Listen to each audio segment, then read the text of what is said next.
Hi, welcome back with me in my podcast. Welcome to Teri Diary. Seperti biasa, kamu juga bisa kirim cerita kamu ke Teri Diary lewat email rintikseduhid@gmail.com. To love and let go.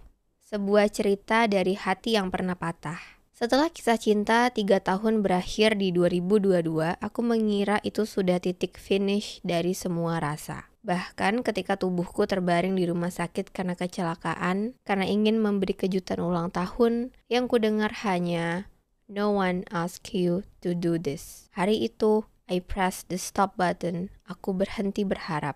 2 tahun penuh aku membungkus luka, menata hidup, meyakinkan diri sendiri kalau cinta itu cuma hayalan. Sampai kemudian ibu mengenalkanku kepada seseorang. Pria yang lebih dewasa, terlihat matang, misterius, tapi hangat.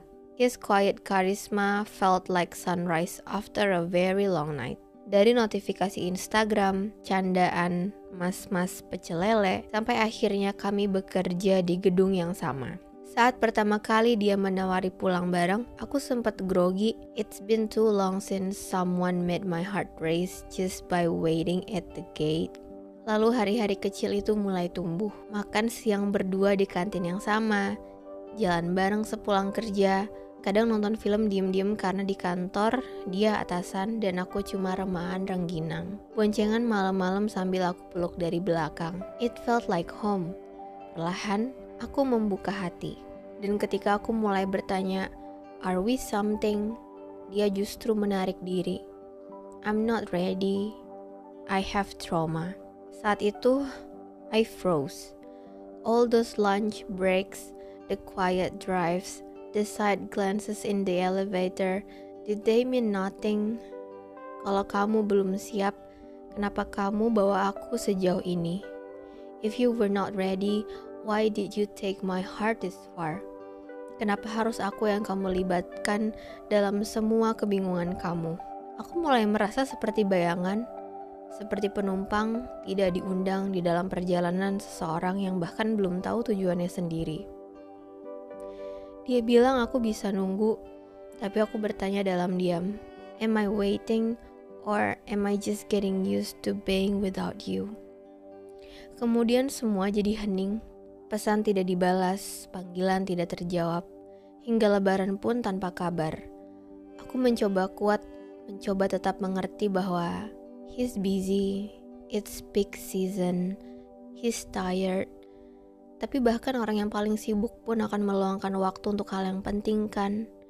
Aku diam, aku berhenti menghubungi, aku memberi ruang. Tapi diamku bukan menyerah. Itu cuma caraku menjaga sisa harga diriku. I realized I deserve more than unanswered questions. Dan saat akhirnya dia bilang masih belum siap, bahwa dia terlalu takut, aku cuma bisa menahan air mata dan bertanya, terus aku ini apa? Semua ini, kita, hari-hari itu, kamu anggap apa? Tapi mungkin itu gak akan pernah dijawab, karena sebagian orang hanya datang untuk sembuh, bukan untuk tinggal. Sekarang aku harus mengumpulkan lagi serpian hati yang pernah ku percaya tak akan jatuh lagi. Aku harus tetap bekerja di gedung yang sama, melewati lorong yang sama, melihat dia yang sama, tapi dengan diri yang harus pura-pura lupa semuanya. Tapi hari ini, aku masih bisa bilang, I loved truly, I gave fully, and I survived bravely. Untuk kamu yang pernah membuatku percaya cinta itu mungkin lagi, thank you. Untuk diriku sendiri, thank you for not giving up. Dan untuk kamu yang sedang mendengar ini, kalau cinta membuatmu bertanya, aku ini apa? Mungkin jawabannya adalah, you are everything to yourself, even when you're nothing to them. Yes, that's my theory. Wow, deep banget sih ini. Asli, banyak banget part yang membuat aku pengen bengong. Gak tau kenapa ngos-ngosan bacanya, kayak aku kayak nahan sesak deh di dalam perasaanku. Apalagi tadi nih, pas Tri bilang, I realized I deserve more than unanswered questions. Aku sadar kalau aku berhak mendapatkan yang lebih dari sekedar pertanyaan tak terjawab. Tuh dengerin. Ini kayak lagi lihat diriku sendiri sih, kayak lagi dengerin seseorang nasehatin diriku juga gitu, paham kan? Suka, love. Karena aku pernah sih ada di dalam keadaan semacam ini. Iya, siapa sih yang gak pernah menunggu sebuah jawaban, sebuah kepastian. Jawaban dan kepastian yang gak bisa kita buat sendiri. Dan emang cuma satu orang ini yang harusnya jawab. Jadi kita nunggu dia bisa kasih tahu apa jawaban yang sebenarnya. Apakah iya, apakah tidak, apakah A, apakah B. Kita nunggu dan terus nagih lagi ke dia dengan menanyakan hal yang sama. Dan untuk kesekian kalinya, dia punya alasan lain untuk menunda menjawabnya. Tapi gak cuma dia, kita juga selalu punya alasan untuk terus menormalisasikan penantian itu. Kayak yang tadi terbilang, pesan tidak dibalas, panggilan tidak terjawab hingga lebaran pun tanpa kabar. Aku mencoba kuat, mencoba mengerti bahwa he's busy, it's peak season, he's tired. Pernah kan kita cari pembelaan atas nama dia? Oh, dia sibuk, dia lagi ada kegiatan lain, oh mungkin dia lagi capek. Dulu pun aku mikirnya kayak gitu. Aku coba mengerti dia sebisa aku, sampai di titik dimana aku ngerasa, ini aku jahat gak ya kalau aku gak bisa ngerti dia? Kan dia capek, masa mau ngambek sih cuma karena dia gak ada kabar sama sekali? Kan hidupnya bukan cuma tentang aku doang. Masa mau menuntut untuk dia balas pesan terus? Tapi kan kita juga sibuk ya.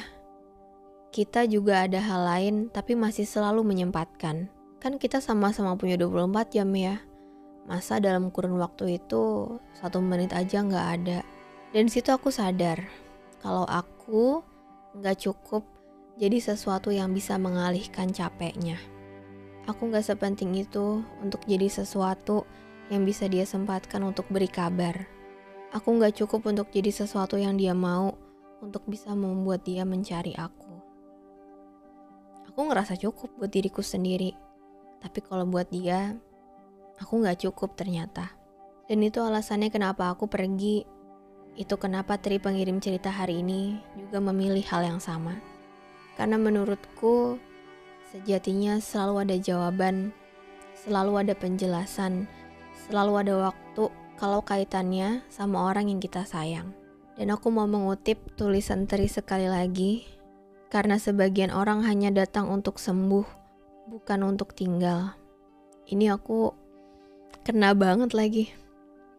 Karena menurut aku, sembuh itu tanggung jawab masing-masing. Mau itu luka dari mana, sembuh itu urusan kita. Jadi mari sembuh dulu sebelum membiarkan orang lain masuk ke dunia kita. Sembuh biar luka kita yang sebelumnya gak ngerepotin orang lain. Wow, berat ya bahasannya hari ini. Tapi kita emang gak wajib kok untuk jadi obat buat orang yang kita sayang. Apalagi kalau orangnya emang gak mau diobatin. Mending sendiri dulu daripada ikut campur sama tokoh yang masih terjebak sama masa lalu.